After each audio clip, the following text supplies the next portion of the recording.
Well, spring is springing, and the trees are getting leaves,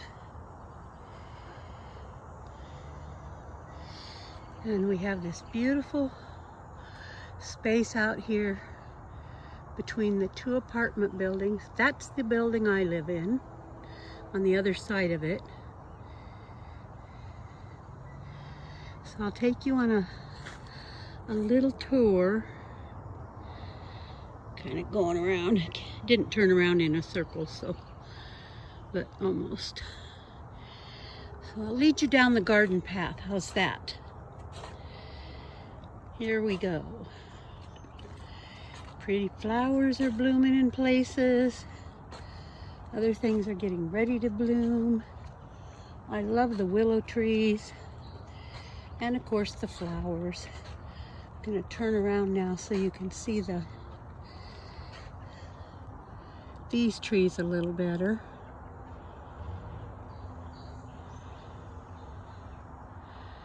All the deciduous trees are getting leaves. It's beautiful. I love green. It's my favorite color anyway.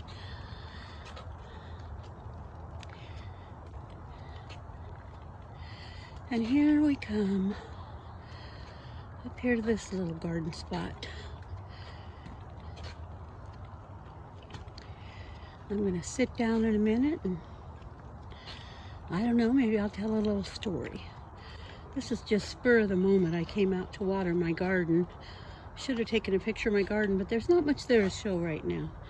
It's mostly the rose bush, which I've pruned all back, so it hasn't leafed out yet all the way. It's getting them. Getting little buds and leaves. Buds of leaves and leaves. Oops. My phone messed up. There we go. That's the other building. It's 3 stories high. The one I live in is just 1 story.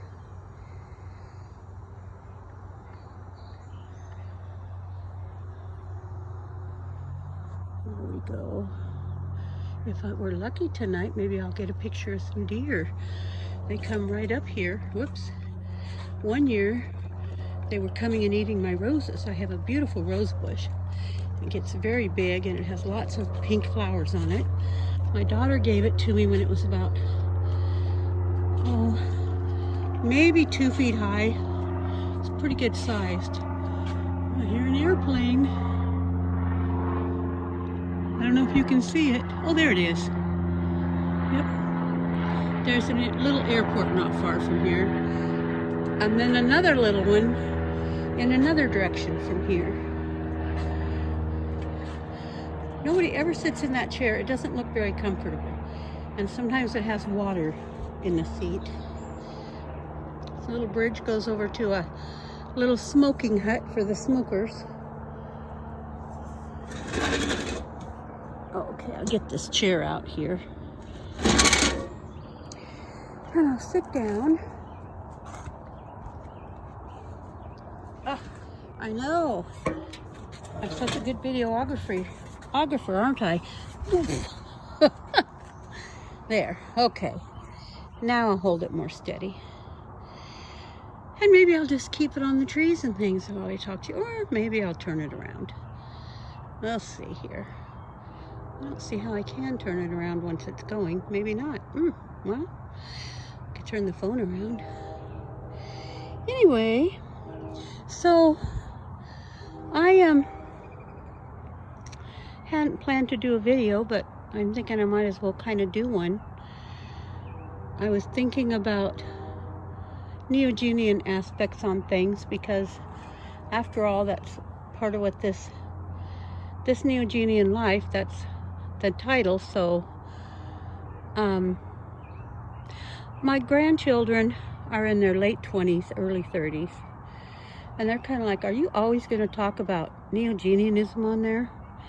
And I said, because they're just not into it. They're just, they have their own lives. They're not into philosophy and all those things that I consider and that kind of go along with Neogenesis. It's a combination of philosophy and mathematics, which I never thought I'd like, but I'm kind of getting into it now. I can understand more than I thought I would. But anyway, so I'm just going to let you keep seeing scenery while I talk for a couple minutes. So I was thinking about the Neogenian perspective when I was out there watering my garden a little bit ago. Like I said, there's not much in it right now. My rose bush, my culinary lavender bush, and a couple small bushes of rosemary that I'm hoping are gonna do okay. They made it through the winter, but they don't look very good yet. Anyway, that's all that's out there right now. I'm going to plant some other things. But I was thinking about that, and I was thinking, you know, part of the goal of Neogenianism is to enlighten people, to help people become the best version of themselves, to be enlightened mentally, spiritually, to figure out who they are, where they came from, what they are, why they're here, and then to help create a new world.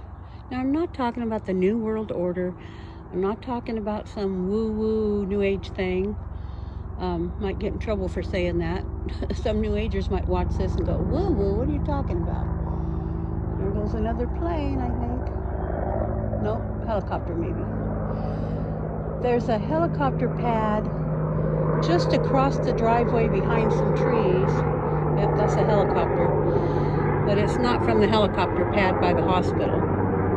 The hospital's not far from here, and there's a helicopter pad there that helicopters fly right over the top of my apartment sometimes, land at the helipad to pick up somebody or to drop somebody off who needs care. And I always,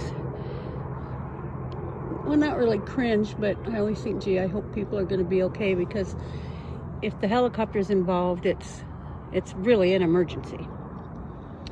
So anyway, so I was thinking about that, and I was thinking part of the Neogenian system, part of the point is to, oh, okay, I just saw somebody watering. I thought they were spraying my garden, but they're watering something over by it. Anyhow, is to make a better world. And part of that means a world where people can be more self-sustaining, where people can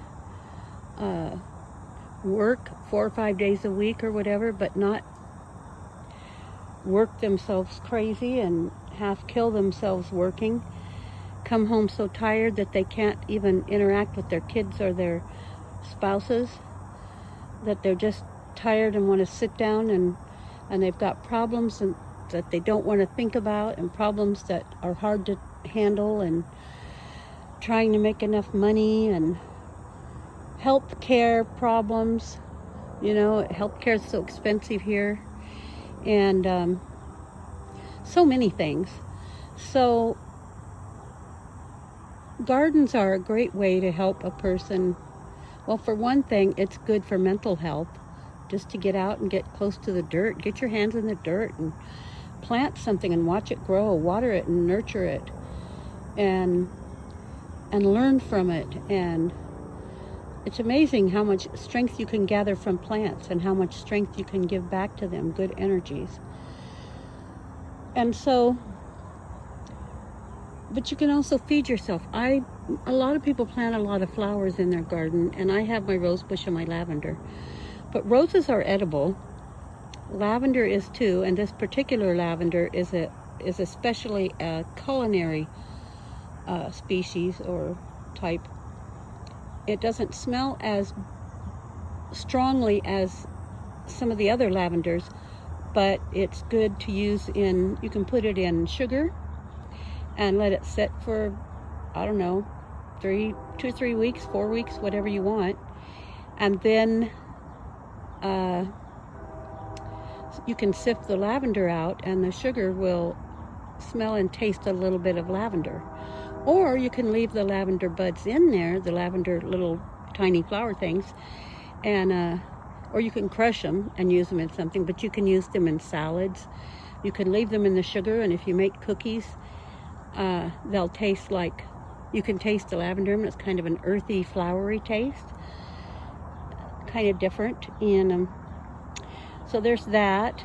And I'm going to be planting everything that I plant in my in my garden box, which is about, I think about 3.5 by about 7 feet long. I measured it one time, but I don't remember exactly what it was. So everything I plant in there, whether it's flowers or not, is edible. So I have planted nasturtiums before. I've planted, what are those called? I can't think of them right now, but they come in yellows and oranges and red. And they repel insects. So I like to plant them around the edge of my garden, around the edge of the box, at least on 2 or 3 sides. And those are edible. What else have I planted that's edible besides peppermint and things that like that? Things that are obviously edible. Anyway, I like to plant flowers that are edible. You can use them, like nasturtiums, you can use them in salads. You can use them as garnish and then eat them if you want. They have a little bit of a peppery taste, and the leaves are really peppery. I found out, don't pick a leaf and chew on it while you're out there gardening, because unless you want spicy. But anyway, so I've talked for almost 12 minutes already, and just showed you a little bit. Let's see. Don't see how I can turn this around at this point. So I'm going to turn it around this way. And I think it's probably pointed at my face, so hopefully you can see me.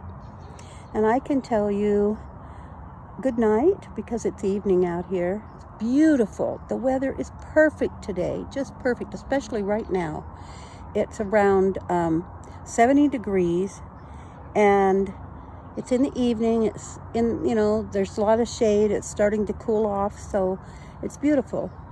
So I want to tell you, have a good May, and may you prosper and be in good health. And I'll see you next time at Astra. Bye-bye. One last little look.